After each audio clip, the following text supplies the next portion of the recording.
and gentlemen all over the world, peace be with you again, and welcome to the third episode of Science Leads You to Allah. In the previous episode, we had a look at the book, The Evidence of God in the Expanding Universe, in about 40 scientists representing, as I said before, representing almost all branches of science, confirmed the idea and agreed on the idea that this designed universe must have a designer. In this episode, of course, we didn't cover all the scientists in the book. I mean, if you want more details, please go back to the book, The Expanding God in the, the Evidence of God in the Expanding Universe. In this episode, we'll see more scientists confirming these facts. The scientists we are going to see today, some of them are considered the fathers of science, like Mr. Isaac Newton and Albert Einstein, and some of them are Nobel Prize winners like Max Planck, Erwin Schrödinger, etc. All these facts and quotes are taken from the book 15 Nobel laureates and other great scientists who believe in God by Mr. Tihomer Dimitrov. For the references and more details, it is advisable, please go back to this book. Let us start by Albert Einstein, the author of the Theory of Relativity. He says, the deeper one penetrates into nature's secrets, the greater becomes one's respect for God. And also he says, the more I study science, the more I believe in God. And also he says, in view of such harmony in the cosmos, which I, with my limited human mind, I am able to recognize, there are yet people who say that there is no God. But what really makes me angry is that they quote me for the support of such views.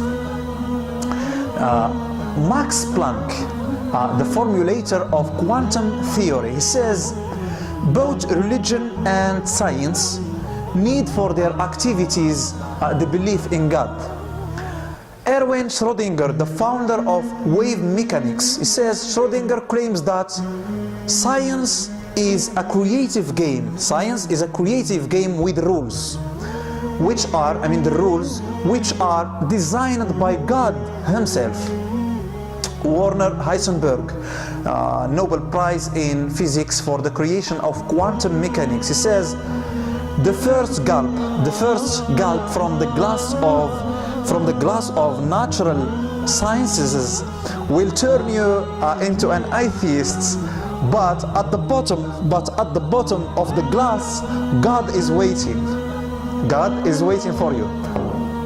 Robert Millikan, Nobel Prize in Physics for his work on the elementary charge of electricity and on the photoelectric effect, he says, to me, it is unthinkable that a real atheist could be a scientist. A real atheist could be a scientist. I repeat, to me, it is unthinkable to think that it is unthinkable that a real atheist could be a scientist. And also he says, I have never known a thinking man who did not believe in God. Charles Townes, the inventor of the laser, he says, I strongly believe in the existence of God based on intuition, observations, logic, and also scientific knowledge. And also he says, physical laws are laws that are made or God made. They are made by God. Arthur Schawlow, co-inventor of the laser, says God is absolutely necessary to explain the origin and the essence of human consciousness. And also he says scientific research is a worshipful act in that it reveals more of the wonders of God's creation. William Phillips says science shows us how God created the universe. Guglielmo Marconi is the inventor of the radio. He says, the more I work with the powers of nature, the more I work with the powers of nature, the closer I am to the great truth that everything is dependent on the eternal creator and sustainer. Arthur Compton, he says, it is incontrovertible that where there is a plan, there is intelligence. Arno Penzias, he says, by looking at the order in the world, we can infer purpose, and from purpose we begin to get some knowledge of the creator, the planner of this, or the planner of this.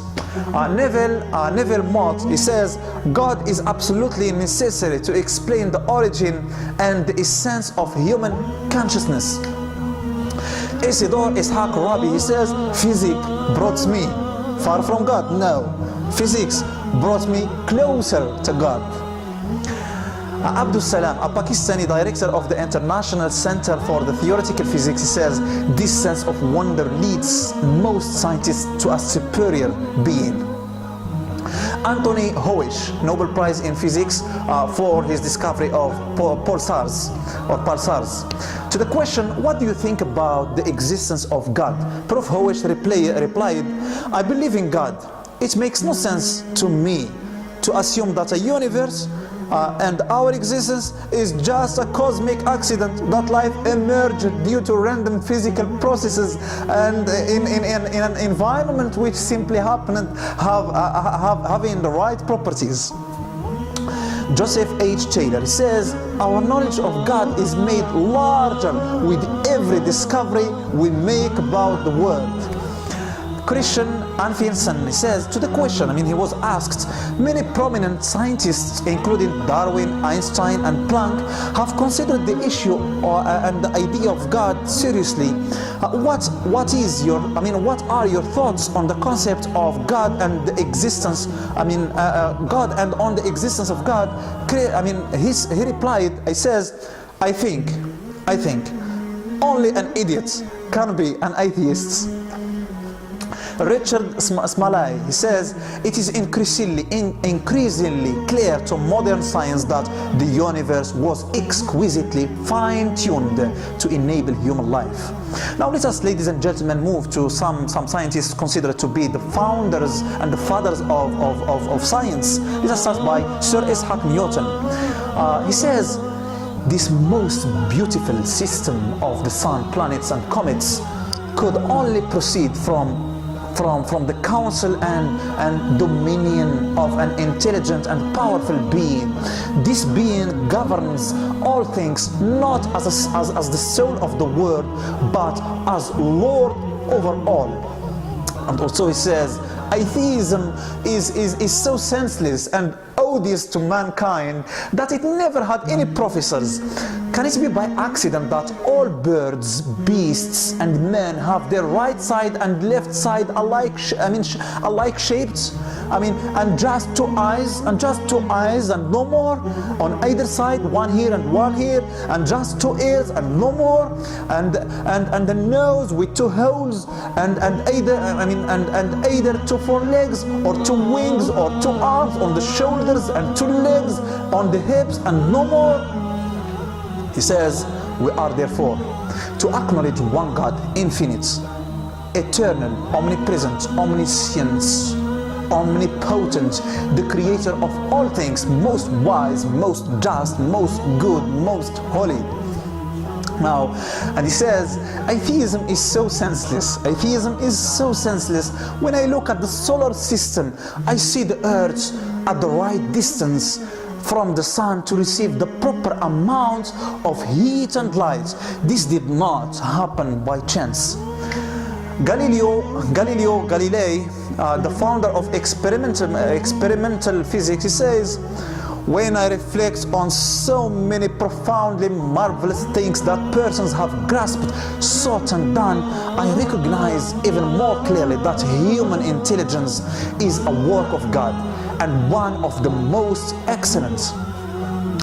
Nicholas Copernicus, the founder of heliocentric cosmology, says, to know the mighty works of God, to comprehend His wisdom and majesty and power, to appreciate in degree the wonderful working of His laws, surely all this must be a pleasing and acceptable mode of worship to the Most High. Johannes Kepler, he says, he is the founder of physical astronomy and modern optics. He says, I give thee thanks, Creator, that thou hast given me this joy in thy creation, and I rejoice in the works of thy hands. Again, Sir Francis Bacon, the founder of scientific inductive method, he says, it is true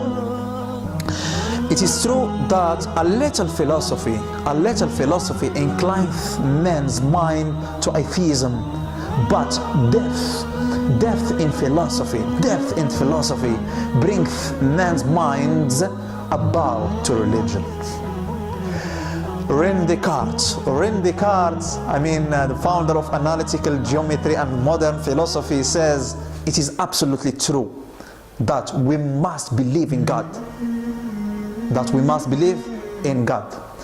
Sir Michael Faraday, he says, I bow before Him who is the Lord of all. And he says, the book of nature which we have to read is written by the finger of God. Sir James Clerk Maxwell. Who is Maxwell? Ladies and gentlemen, according to the Encyclopedia Britannica 1997, James Clerk Maxwell is regarded by most modern physicists as the scientist of the 19th century who had the greatest influence on the 20th century physics. He says, Almighty God who has created man in thine own image. Maybe this dialect is Irish or Scottish. He says, Almighty God who hast created man in thine own image and made him a living soul, teach us to study the works of thy hands.